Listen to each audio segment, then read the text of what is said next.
Hey guys, what is up? In today's video, I'll show you how to fix SIMS 4 connection error. So here's what you're gonna do. Go to search, type in CMD, you wanna click run as administrator.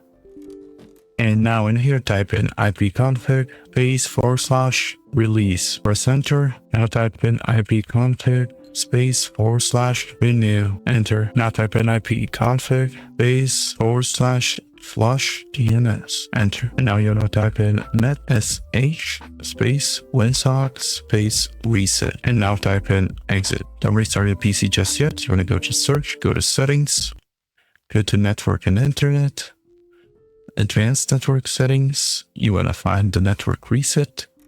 Click reset now and then restart your network. After that, you wanna go back to search, type in view network connections. Once it opens, you want to double click on Ethernet, go to properties, find the internet version 4, open it, click here, use the following DNS, and then type here 1.1.1.1, 1.0.0.1, or use 8.8.8.8, 8.8.4.4 if the 1.1 doesn't work.